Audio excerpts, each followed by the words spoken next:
Oh, what are these scary things? It seems that they are impossible to learn. And what is the use case of all of these? So this is the question that I'm going to answer in this video. And I'm going to talk about everything in this code. And you will understand, I can guarantee that you will understand everything in this code. You will understand what each of these elements, what each of these things mean in this code. So please stay tuned. So as you can see here, we have defined a variable called text, and this is our text. We have stored our text into that variable, and now we want to search for a pattern in this text. So what is that pattern? The pattern that we want to search, that we want to look for, is that we want to search for these numbers preceded by a dot. I mean, we want all of these numbers that you can see a dot before them. So this is one of them, this is another one, and this is the other one. So as you can see, we want all of these numbers preceded by a dot, which is 10, 7, and 8 in this example. And for doing so, we want to import this regular expression package in Python, which is used to find some regular patterns in expressions.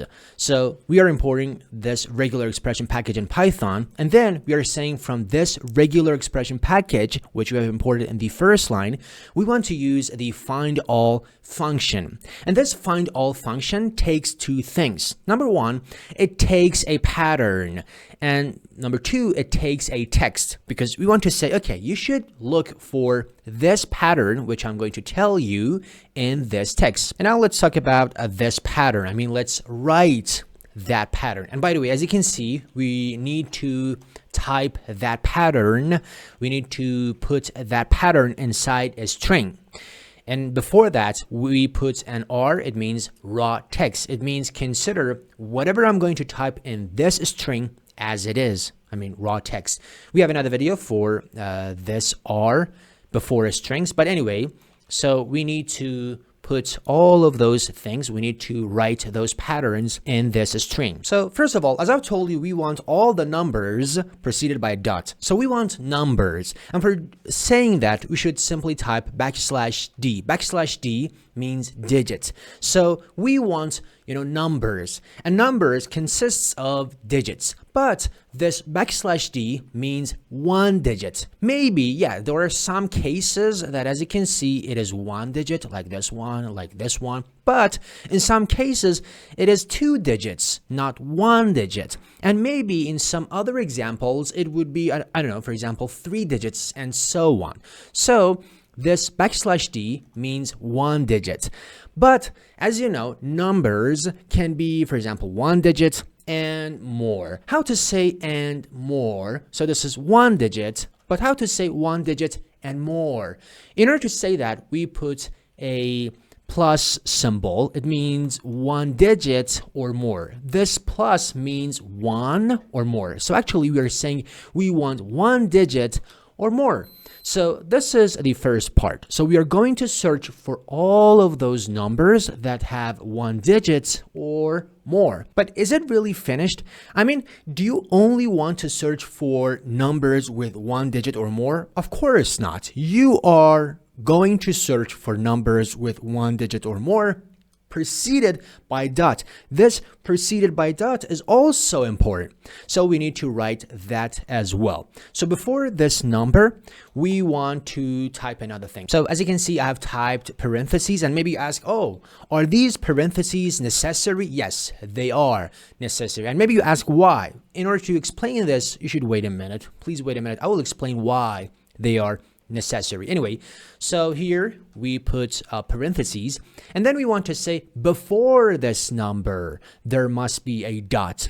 So for saying before, we need to type a less than symbol. So before this number, there must be, this equal means yes, it needs to have. Before this number, yes, it must be a dot. Because, for example, if you want to say, okay, before this number, no, it must not be any, for example, dot. In that case, instead of this equal sign, you should put this exclamation mark. So actually, this equal means yes. Before this number, there must be, for example, whatever I'm going to type. Anyway, and also I should put a question mark, and all of this together, I mean, those parentheses, this question mark, this less than sign, and this equal sign, all of these things together are called look behind positive assertion. And maybe you ask, oh, why this fancy name? What is the reason behind this fancy name?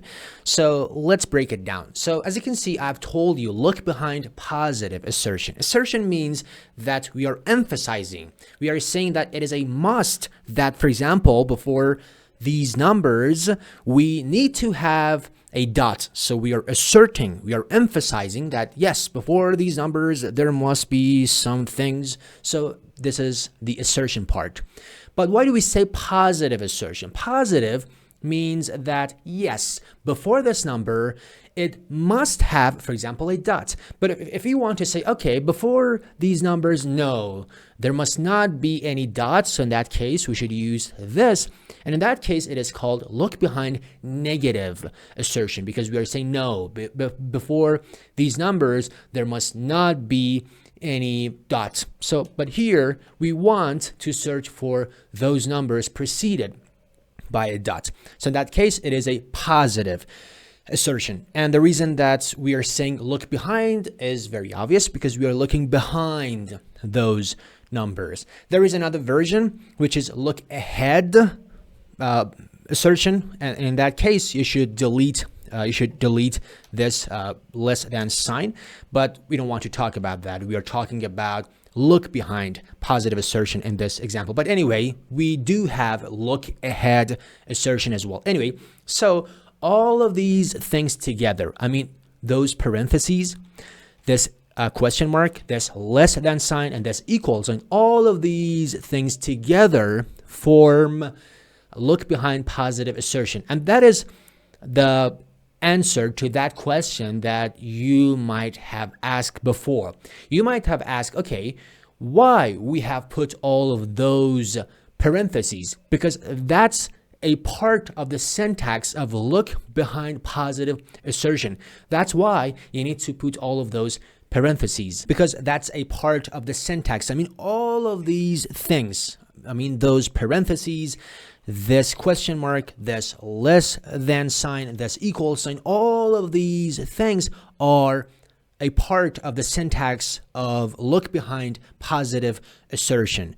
Anyway, so here we have typed, okay, we want all the numbers with one digit or more preceded by dot. But we should say, okay, by dot. We are saying by dot, but we haven't typed the dot itself. So in order to type the dot itself, because for example, suppose that we want to say, okay, we want all the numbers preceded by, for example, this emoji. So in that case, you're saying that I want all the numbers preceded by this emoji. But we don't want that. We don't want all the numbers preceded by this emoji. Here, we want all the numbers preceded by a dot. So here we should type a dot. So how should we type that? Should we say dot? No. Why?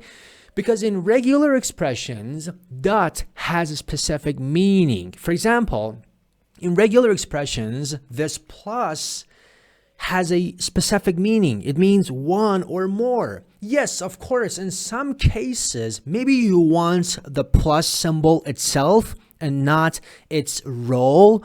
I mean, when I say its role, I mean one or more, because here you're saying, okay, I want one number or more. So, but yes, there might be some cases which you don't want the role of the plus symbol, and you want to have the plus symbol itself. So in that case, instead of typing plus, you need to type backslash plus. It means, oh, I want the plus symbol itself. And here, the same is the case for dot.